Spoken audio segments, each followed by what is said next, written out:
Hello students, welcome to geometry defence academy. तो बच्चों, रामबाण सीरीज में जो राष्ट्रीय मिलिट्री स्कूल का कॉमन एंट्रेंस टेस्ट 8 दिसंबर को होगा, उसमें आज मैं आपके सामने लेके आया हूँ set number 3।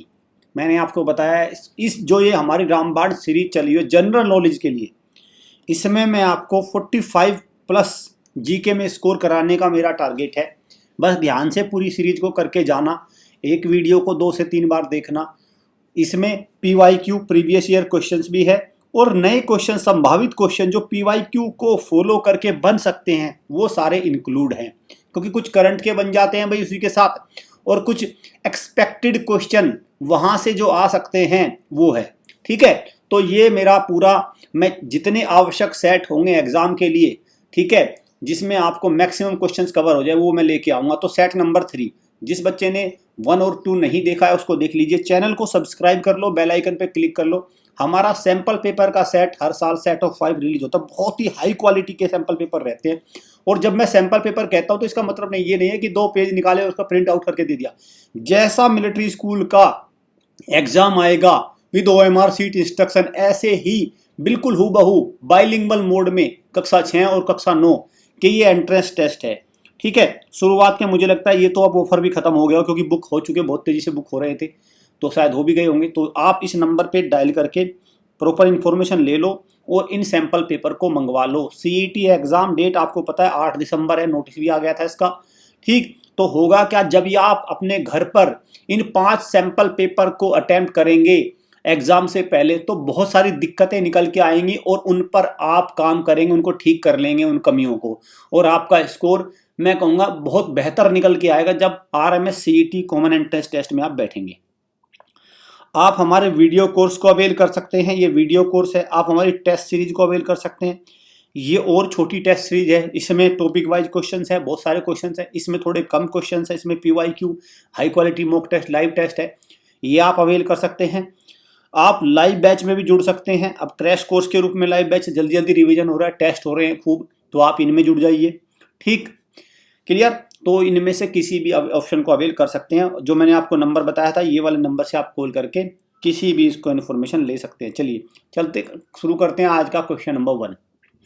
Who one the purple cap in IPL 2024। देखो, IPL जब होता है, इंडियन प्रीमियर लीग, सबसे पहले तो IPL का मतलब क्या हो गया, क्रिकेट से संबंधित है, हर साल होता है टूर्नामेंट अप्रैल में। तो इसमें दो कैप मिलती है, एक पर्पल और एक ऑरेंज। ऑरेंज कैप तो उसको मिलती है जिसने सबसे ज्यादा रन बनाए। जैसे 2024 में किसको मिला था, विराट कोहली को 741 रन उन्होंने बनाए थे, तो उनके पास थी ऑरेंज कैप। ठीक, लेकिन अब सबसे ज्यादा विकेट लेने वाले प्लेयर को भी मिलता है यहाँ पे क्या, पर्पल कैप। तो किसको मिले, हर्षल पटेल को। किसको, हर्षल पटेल को मिला था ये, ठीक, 2024 में, जो आपका क्या पर्पल कैप है। 24 विकेट इन्होंने लिए थे। और 2024 की जो विनर टीम रही है IPL की, वो कौन है, KKR, Kolkata knight rider. Shahrukh Khan की जो ओनरशिप में है कोलकाता नाइट राइडर, उसको मिला 2024 का जो विनर टीम का खिताब है वो। ठीक है, 2008 में IPL शुरू हुआ था भाई। ठीक है, कई बार क्वेश्चन बन जाता है कि इसका कौन से नंबर का है, तो 2008 याद रखना और उससे गिन लेना कि कौन से नंबर का है। ठीक, चलिए क्वेश्चन नंबर 2 पे आते हैं। On which date is mother's day. ठीक है, RMS में आया था सवाल, ये मदर्स डे कब मनाया जाता है। तो हर बार नॉर्मल क्वेश्चन आता है, लेकिन इस बार थोड़ा स्पेशल आया। तो मदर्स डे मनाते हैं हम हर साल 2nd संडे ऑफ मई, मई का दूसरा रविवार हर साल हम मनाते हैं मदर्स डे के रूप में। लेकिन हो सकता है इस बार फादर्स डे भी पूछ ले, क्योंकि जब मदर्स आ गए तो फादर भी आ ही जाएंगे। तो फादर्स डे हम मनाते हैं 3rd संडे ऑफ जून, हर साल जून के 3rd संडे को बनाते हैं हम फादर्स डे। ठीक है भाई, जब मदर्स आ गए तो फादर्स भी आ जाएंगे, माता पिता दोनों ही आ जाएंगे। तो 3rd संडे ऑफ जून हर साल मनाते हैं हम फादर्स डे के रूप में। ठीक, चलिए question number 3। The age of a tree can be determined by. एक पेड़ की आयु किसके द्वारा निर्धारित की जा सकती है। मतलब कोई पेड़ है और उसके हमें पता करनी है कितने साल पुराना ये पेड़ है, तो क्या तरीका है, तो उसका तरीका है counting the annual growth ring of it stem. ठीक है भाई, जब भी आप उसके तने को देखते हैं तो उसमें जो ग्रिंग्स होती हैं उनकी काउंटिंग करके पेड़ की आयु का पता लगाया जा सकता है। वैसे मैं बता दूं, बहुत पुरानी चीजों को पता लगाने के लिए एक पद्धति है जिसका नाम है कार्बन डेटिंग। कार्बन डेटिंग, ठीक है भाई, ये भी सुनेंगे, ये भी क्वेश्चन बन जाता है कि देखो फाइंड आउट कोई भी चीज कितनी पुरानी है, हाउ ओल्ड इज समथिंग, तो इसको पता करने के लिए कार्बन डेटिंग है, इसमें कार्बन 14 नाम का तत्व यूज किया जाता है, कार्बन, इसलिए कार्बन डेटिंग। ठीक है भाई, तो ये भी क्वेश्चन आ सकता है। चलिए आगे चलते हैं भाई। Cataract is the disease of, देखो मोतियाबिंद किस अंग की बीमारी है? कैटरेक्ट को हिंदी में बोलेंगे मोतियाबिंद, किस शरीर के किस भाग में होती है बीमारी? तो ये होती है आंखों की बीमारी होती है कैटरेक्ट। और आंखों में जो एक आंखों में एक विटामिन होता है, जो हर साल ये क्वेश्चन बहुत आता है, वो कौन सा होता है जिसकी रतौंधी होता है? तो विटामिन ए, ये याद रखना भाई, विटामिन ए। विटामिन ए की कमी के कारण क्या होता है? रतौंधी, नाइट ब्लाइंडनेस भी इसको बोलते हैं एक प्रकार से। ठीक है, समझ गए, विटामिन ए। तो कैटरेक्ट किससे? और आंखों की एक बीमारी आपको और याद रखनी है, ग्लोकोमा, GLAUCOMA। ठीक है भाई, ग्लूकोमा। ठीक, अगर दांत की बात करें, मसूड़ों की एक बीमारी है जिसका नाम है पायरिया, मसूड़ों से खून आने लगता है, पायरिया। ठीक है, पायरिया हिंदी में भी लिख देता हूं मैं। ठीक है, क्लियर, पायरिया, ये एक मसूड़ों की बीमारी है। ठीक, अगर आ जाए क्वेश्चन हमारे शरीर का सबसे लंबा अंग कौन सा है, तो दैट इज स्किन। ठीक है, स्किन। चलो, हाँ, the science of drawing maps is called, देखो मैप बनाने की जो साइंस है उसको क्या बोलते हैं? एक प्रकार से मैप बनाना क्या बोलते हैं? तो उसका नाम है कार्टोग्राफी। क्या नाम है भाई? कार्टोग्राफी। यहाँ पे एक सब, जियोलॉजी क्या है? जंतु विज्ञान है। जूलॉजी क्या है? भूविज्ञान, सॉरी, जंतु, बायोलॉजी हो जाएगा जंतु तो, जूलॉजी। और एक हो गया भूगोल, ज्योग्राफी, पूरा पूरा। ठीक है, लेकिन यहाँ पे एक टोपोलॉजी हो रहा है, टोपोलॉजी। टोपोलॉजी क्या? स्टडी ऑफ स्पेस, देखो स्टडी ऑफ शेप्स, आकृतियों की स्टडी ऑफ शेप्स। तो एक ये क्या है? ये एक मैथ्स की ब्रांच है, मैथ्स की ब्रांच है जिसमें हम आकृतियों का अध्ययन करते हैं, आकृतियों का अध्ययन करते हैं। ठीक है, और वो कितना स्पेस घेरती हैं, ये सब चीजें देखते हैं। चलिए, Who among the following scientists got 2 Nobel Prize, one in which field was peace? देखो भाई, ये क्वेश्चन, देखो नोबेल प्राइज से क्वेश्चन आता है, लेकिन पुराना क्वेश्चन था। इनमें से कौन से साइंटिस्ट ऐसे हैं जिनको 2 नोबेल प्राइज मिले हैं और जिनमें से एक मिला है पीस में, शांति के लिए? ठीक है, तो क्या आंसर इसका? Linus Pauling, Linus Pauling was the right answer. ठीक है, इनको 2 मिले थे, एक केमिस्ट्री के लिए मिला था और एक पीस के लिए मिला था। ठीक है, एक केमिस्ट्री के लिए, एक पीस के लिए। केमिस्ट्री के लिए टोटल 6 कैटेगरी में नोबेल प्राइज मिलता है, 6 कैटेगरी में नोबेल प्राइज मिलता है। और मैं आपको ये भी बता दूं, देखिए भाई, एक तो ये है जिनको 2 मिला, एक दूसरे मैरी क्यूरी। ठीक है, मैरी क्यूरी, इनको भी 2 में मिला है, इनको भी 2 में मिला, एक फिजिक्स में और दूसरा केमिस्ट्री में। ठीक, अगर इसलिए क्वेश्चन इसमें स्पेशल मेंशन किया है यहाँ पे पीस, क्योंकि अगर ये पीस मेंशन नहीं करता तो फिर ये इसमें मैडम क्यूरी का भी ऑप्शन आ जाता। ठीक है, तो इसलिए इन्होंने पीस बोल दिया। तो फिजिक्स और केमिस्ट्री में मैडम क्यूरी को मिला, रेडियम का था एक, तो उन्होंने आविष्कार किया था रेडियम का। ठीक है, फिजिक्स में तो, और ये हो गया आपका लिनस पॉलिंग। लेकिन सबसे ज्यादा बार अगर नोबेल प्राइज किसी को मिला है, वो कौन, किसको मिला है? तो वो मिला है, एक संस्था है इंटरनेशनल रेड क्रॉस सोसाइटी, इसको मिला है मैक्सिमम टाइम अब तक नोबेल प्राइज। ठीक है, एक बात तो ये हो गई। चलिए, इस साल में होने वाले नोबेल प्राइज के बारे में देखते हैं। नोबेल प्राइज जो जिसकी याद में मिलता है वो अल्फ्रेड नोबेल, जिन्होंने डायनामाइट की खोज करी थी। ठीक है, ये स्टैच्यू ऑफ अल्फ्रेड नोबेल है, इनकी याद में दिया जाता है क्या? Nobel prize. और नोबेल प्राइज जो है कितनी कैटेगरी में मिलते हैं? मैं बार बार बता रहा हूं, 6 में, 6 कैटेगरी में मिलता है। और जो शांति का है, पीस वाला, ये मिलता है नॉर्वे की राजधानी ओस्लो में। और जो बाकी है वो मिलते हैं स्वीडन में, स्टॉकहोम। ठीक है, स्वीडन की राजधानी स्टॉकहोम, वहां पे मिलते हैं। ठीक है भाई, क्लियर, समझ गए भाई बात को? चलो ठीक है, तो अब जब इस साल नोबेल प्राइज मिले उस पर थोड़ा ध्यान डालते हैं हम। ठीक है, उस पर थोड़ा ध्यान डालते हैं, क्योंकि है, देखो नोबेल प्राइज इन फिजिक्स ये मिल चुके हैं इस साल के, लेटेस्ट मिले हैं। तो किसको मिले हैं? जॉन हॉपफील्ड, एक तो ये हो गए, और गेफ्रे हिंटन। ठीक है, जी हिंटन। ठीक, हॉपफील्ड और हिंटन 2 को मिले हैं, हॉपफील्ड और हिंटन। ठीक है, नाम याद रखने भाई, हॉपफील्ड और हिंटन, अपना कुछ बना लेना, अपना कोई शॉर्टकट। ठीक है, किस लिए मिले ये जरूरी नहीं है, लेकिन फिर भी they use physics to find patterns in information, ये है भाई। ठीक है। इंफॉर्मेशन में पैटर्न्स को फाइंड करने के लिए इन्हें ये मिला है। दे यूज फिजिक्स का यूज किया इन्होंने, ठीक है, इंफॉर्मेशन में पैटर्न को फाइंड करने के लिए। ठीक है, क्लियर हो गया। चलिए नंबर 1। नंबर 2 आते हैं भाई, केमिस्ट्री में किसको मिला? केमिस्ट्री में ध्यान रखना, केमिस्ट्री में मिला 3 को, David Baker, Demis Hassabis, John Jumper. ठीक है, जॉन जंपर, डेविस हेसाबिस और डेविड बेकर। ठीक, इनको मिला तीनों को। They correct the code of protein amazing structure. ठीक, क्या किया इन्होंने? प्रोटीन अमेजिंग स्ट्रक्चर को क्या किया? डिकोड किया। इसके लिए मिला इनको केमिस्ट्री के लिए। ठीक, आराम से वीडियो को पॉज करके अच्छे से याद कर लेना। अब आते हैं आपका फिजियोलॉजी या मेडिसिन में। ठीक है, फिजियोलॉजी में किसको मिला भाई?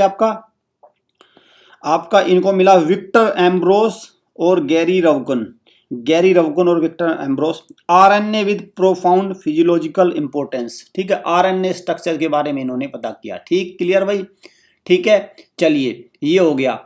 अब तीसरा 3 हो गए। चौथे में आते हैं नोबेल प्राइज लिटरेचर, साहित्य का किसको मिला? साहित्य का मिला हांग कैंग को मिला। ये कहाँ की है? साउथ कोरिया की है। ठीक है, हांग कैंग को मिला, साउथ कोरिया की है। ठीक, क्लियर हो गया। 4 हो गए। 5वें पे आइए। 5वें पे सबसे इंपॉर्टेंट है भाई ये शांति वाला नोबेल पीस प्राइज, जो मैं बता रहा था आपको ओस्लो में मिलता है, ओस्लो। ठीक, बाकी तो स्वीडन में मिलते हैं, लेकिन ये वाला मिलता है ओस्लो। 5वें पे आ गए हम। ठीक, 5वें में क्या है? ये एक है निहोन हिंडांक्यो। ये क्या है? ये एक जापानीज ऑर्गेनाइजेशन है, कोई व्यक्ति नहीं है। ये ऑर्गेनाइजेशन एनजीओ टाइप का। ठीक है, जैसे इंटरनेशनल रेड क्रॉस सोसाइटी, ठीक, वो भी एक ऑर्गेनाइजेशन है, तो ये भी एक एनजीओ है, ऑर्गेनाइजेशन है। इसको मिला निहोन हिडांक्यो। ठीक है, निहोन हिडांक्यो को मिला। इन्होंने क्या किया? आप पावरफुल इंटरनेशनल नॉर्म सिस्टम में न्यूक्लियर वेपन का यूज नहीं होना चाहिए, इन पे रोक लगनी चाहिए। ये क्यों? ये जापान का एक ऑर्गेनाइजेशन है, क्योंकि जापान में अमेरिका ने 1945 में बम गिराए थे 2 जगह, हिरोशिमा और नागासाकी। 6 अगस्त 1945 और 9 अगस्त 1945। 6 अगस्त 1945 हिरोशिमा, 9 अगस्त 1945 नागासाकी। तो उसमें उसका सर्वाइवर्स का एक ग्रुप है जिन्होंने एनजीओ बना रखा था। तो इस एनजीओ का नाम ये है। उसके जो सर्वाइवर थे, देखो, अमेरिका ने 1945 में जापान पर बम गिराए थे, हिरोशिमा नागासाकी। वहां पे लगभग 1,20,000 लोगों की मृत्यु हुई थी, बहुत सारे अफेक्ट हुए। तो उसमें जो बच निकले उनका एक ग्रुप था एनजीओ, और वो जो ग्रुप था उस ग्रुप ने एनजीओ बनाया। इस एनजीओ को मिला है, समझ गए? क्लियर है ना? चलिए, ये मिला पीछे। अब एक 6 रह गया आपका उसके लिए, इकोनॉमिक्स का रहेगा 6टा। 5 मिल चुके हैं, वो भी डिक्लेयर हो जाएगा तब जैसे आएगा, तो नेक्स्ट पार्ट में आ जाएगा। ठीक है भाई, हो गया नोबेल प्राइज से संबंधित। एशिया के पहले व्यक्ति जिनको नोबेल प्राइज मिला वो है रविंद्रनाथ टैगोर, गुरुदेव रविंद्रनाथ टैगोर। एशिया के, भारत के नहीं है भाई, एशिया के हैं जिनको नोबेल प्राइज मिला था सबसे पहले। ठीक, क्लियर, समझ गए बात को? और साथ में दूसरे कौन है? सीवी रमन, दूसरे सीवी रमन है। ठीक है, दोनों भारतीय हैं। चलिए, which state has the largest area of forest cover in India? तो कौन सा है? देखो, लार्जेस्ट एरिया है, तो लार्जेस्ट एरिया जब आई है तो कौन सा है? मध्य प्रदेश। और परसेंटेज में होता तो मिजोरम आता। ठीक, मिजोरम परसेंटेज होता तो मिजोरम होता। दूसरा, अगर मैं बात करूं, यहाँ पे एक राज्य आया अरुणाचल प्रदेश, इसके मुख्यमंत्री है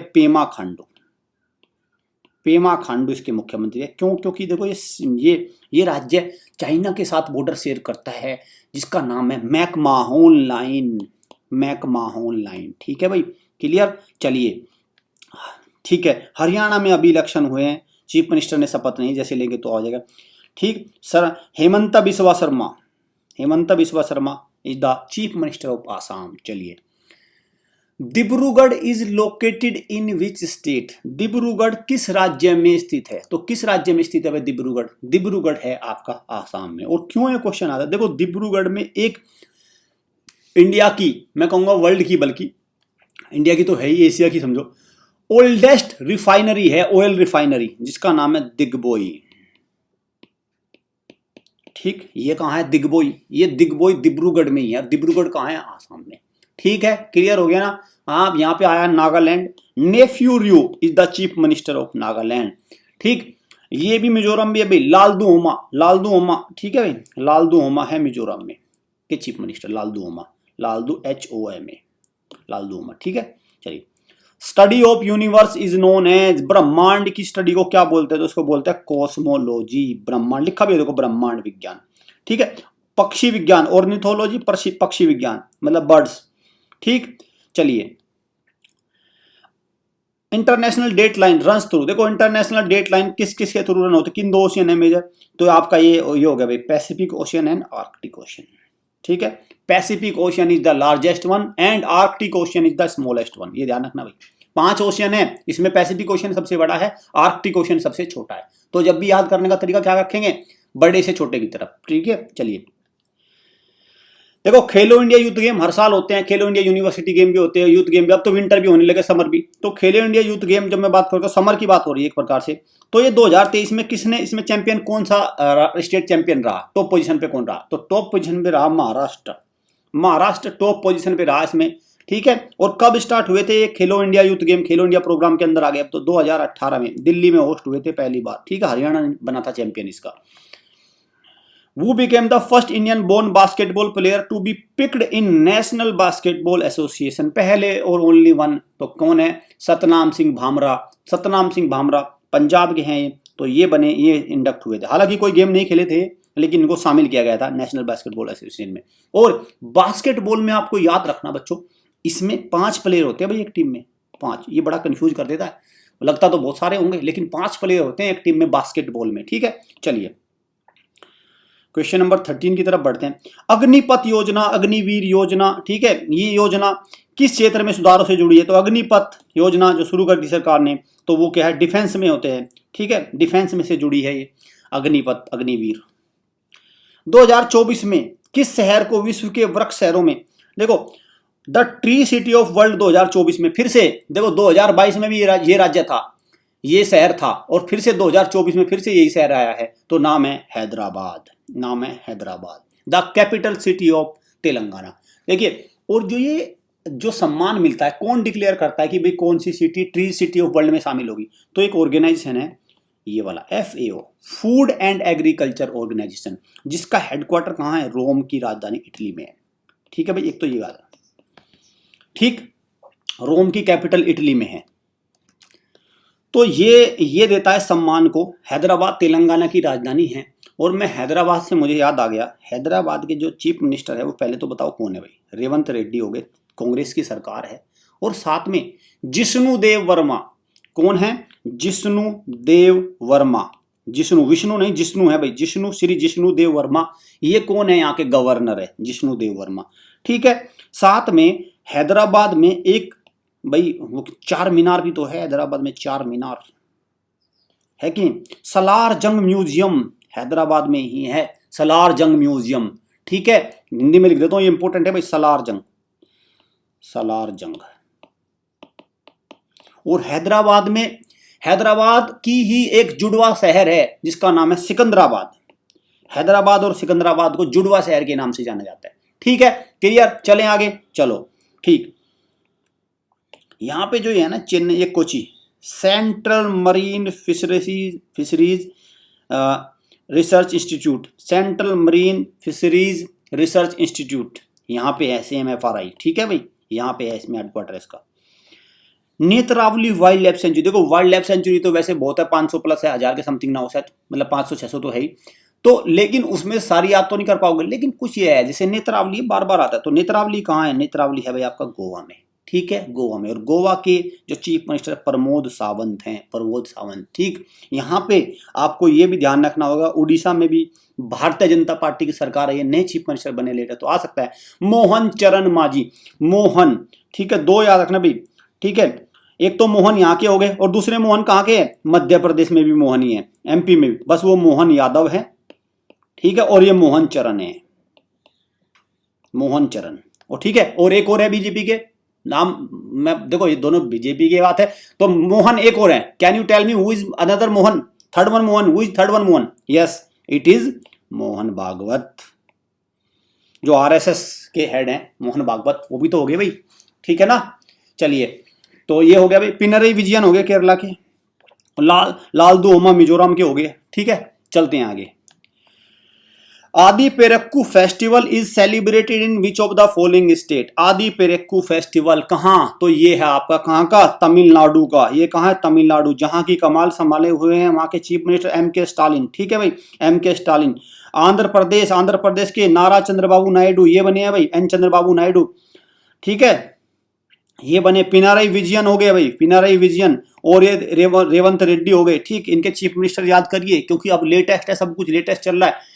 ठीक, साथ में मैं आपको बता दूं आदि पेरक्कू के साथ हो गए। लेकिन तेलंगाना में आपने देखा होगा, तेलंगाना में दो फेस्टिवल बड़े हैं। तो एक तो है आपका बटुकम्मा, बटुकम्मा फूलों का फेस्टिवल है बटुकम्मा, और बोनालू, दोनों को याद रखना भाई, बोनालू और बटुकम्मा। ठीक है, क्लियर। चलें आगे, चलिए चलते हैं आगे की तरफ बढ़ते हैं। यहाँ पे एक और है, आंध्र प्रदेश का भी एक उगड़ी, UGADI उगड़ी। वैसे तो कुचिपुड़ी तो है ही, कुचिपुड़ी तो भाई क्लासिकल डांस हो गया। तमिलनाडु का भरतनाट्यम हो गया, यहाँ पे कथकली और मोहिनीअट्टम हो गया। ठीक है, ये तो सारे हैं ही, लेकिन ये उगड़ी वगैरह भी है, तेलुगु न्यू ईयर जिसको बोलते हैं। ठीक, चले।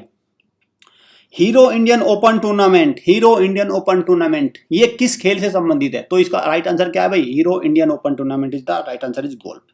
ये तो हो गई बात। ठीक है, यहाँ पे क्रिकेट का आपको ध्यान रखना होगा। एक तो रणजी हो गया, रणजी। एक एसिस ट्रॉफी हो गया, ये बहुत आता है एसिस।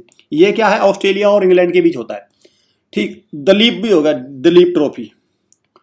ठीक, ईरानी भी होगा, ईरानी ट्रॉफी।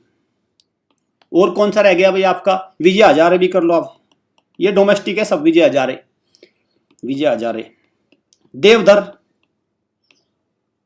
ये सारी क्रिकेट की हैं। सैयद मुश्ताक अली, सैयद मुश्ताक अली ट्रॉफी। तो रणजी हो गया, एसिस हो गया, दिलीप हो गया, ईरानी हो गया, विजय हजारे, देवधर, सैयद मुश्ताक अली। वैसे तो वर्ल्ड कप है, T20 सब तो है, IPL है, लेकिन ये नेशनल वाले ना बड़े परेशान करते, दिलीप, ईरानी, विजय हजारे, देवधर, सैयद मुश्ताक अली। ठीक है, एक तो ये होगा, ये तो चलो क्रिकेट का निपटा लिया हमने। अब बात करते हैं हॉकी की। हॉकी में कौन कौन सा हो गया, एक तो भाई नेहरू ट्रॉफी, नेहरू, ठीक है, नेहरू ट्रॉफी। वैसे नेहरू बोट रेस भी होते हैं, नेहरू ट्रॉफी हो गया।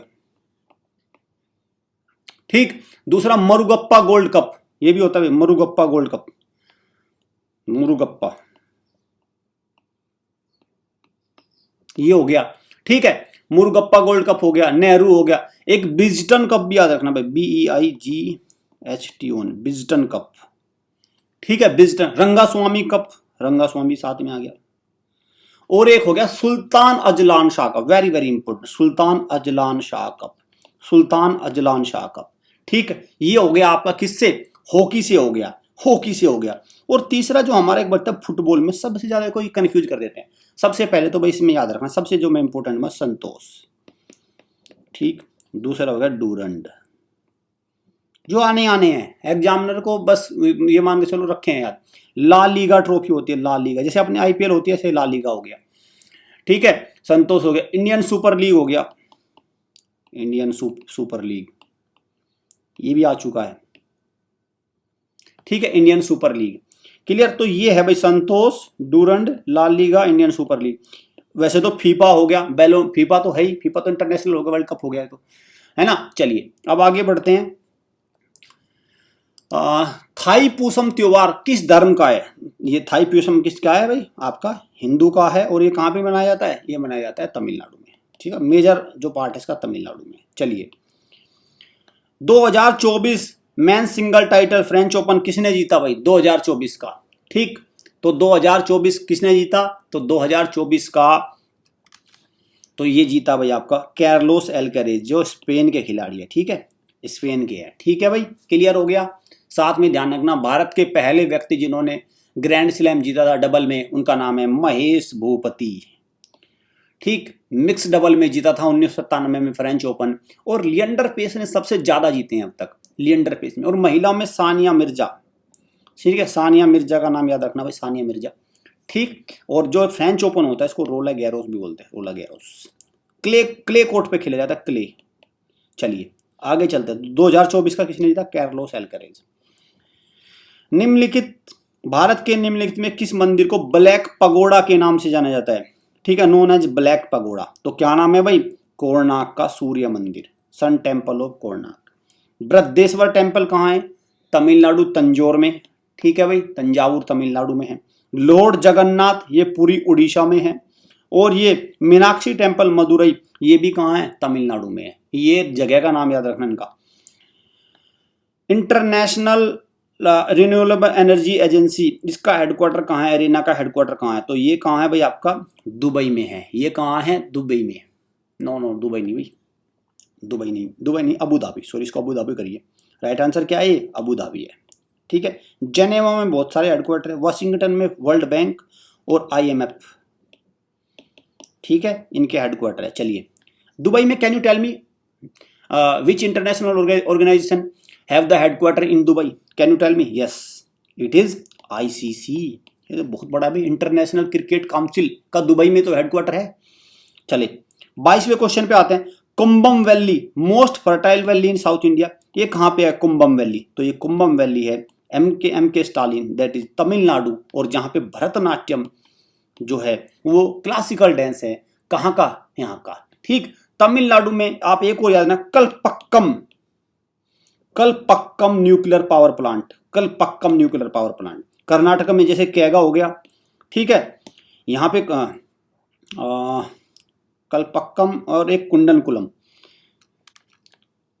तो कलपक्कम भी आपका और कुंडनकुलम भी दोनों। तो महाराष्ट्र में कौन? तारापुर, महाराष्ट्र में तारापुर हो गया। ठीक है, क्लियर, तारापुर हो गया महाराष्ट्र में। चलिए नेक्स्ट क्वेश्चन। तो राइट आंसर क्या हो गया भाई इसका? राइट आंसर हो गया तमिलनाडु। चलें आगे 23वें की तरफ। Chambal river does not flow through, देखो चंबल रिवर यमुना नदी की सहायक नदी है, तो ये कहाँ से फ्लो नहीं करती? किस राज्य से फ्लो नहीं करती? तो ये मध्य प्रदेश से तो बिल्कुल फ्लो करती है, मध्य प्रदेश से। ये राजस्थान से फ्लो करती है, ये उत्तर प्रदेश से भी फ्लो करती है, लेकिन गुजरात से फ्लो नहीं करती। तो राइट आंसर क्या होगा इसका? गुजरात।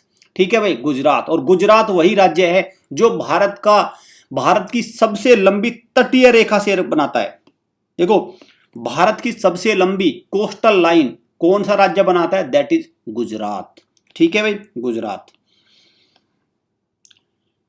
सहारिया जनजाति मुख्य रूप से किस राज्य में मिलते हैं? तो सहारिया ट्राइब जो मिलती है वो मिलती है मध्य प्रदेश के राज्य में, और जहां के चीफ मिनिस्टर मोहन यादव। ठीक, मोहन यादव है चीफ मिनिस्टर मध्य प्रदेश के। और मध्य प्रदेश का एक शहर है इंदौर, जो 6-7 सालों से, जब से ये स्वच्छ सर्वेक्षण आया है, उसमें नंबर 1 रैंकिंग पर बना हुआ है इंदौर। ठीक है भाई, इंदौर। क्लियर। चलिए आज का लास्ट क्वेश्चन लेते हैं। अमिट शाही, चुनावी शाही भी बोलते हैं इसको, में प्रयुक्त होने वाला रसायन है the chemical use in indelible ink, जिसको मिटाया ना जा सके। ठीक है, इंडेलिबल इंक।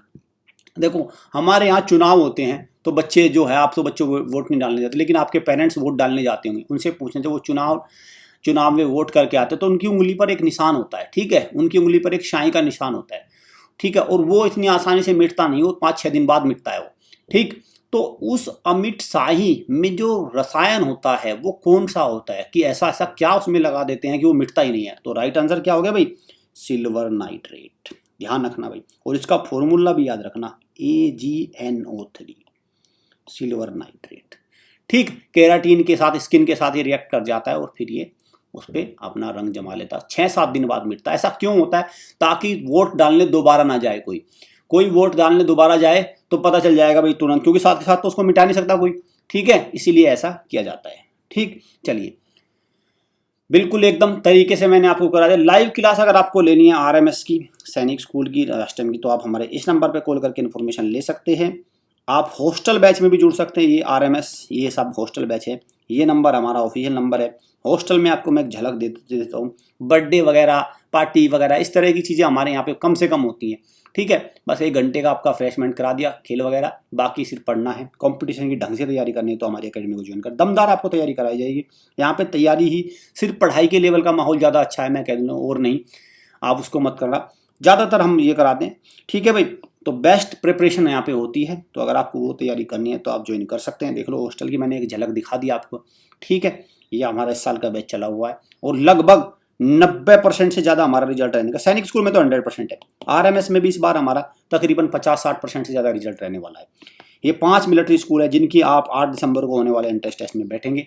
ठीक है, चलिए, तो ये सेट नंबर 3 था। जल्दी सेट नंबर 4 आते रहेंगे भाई। आपको क्या करना है, 1, 2, 3 सारे सेट्स को अच्छे से देखना है, कई बार देखना है, और सारे क्वेश्चंस को अच्छे से दिमाग में सेट कर लेना है। मेरा आपका वादा है कि मैं आपको 45+ GK का स्कोर जरूर कराऊंगा। Thank you students, thank you parents.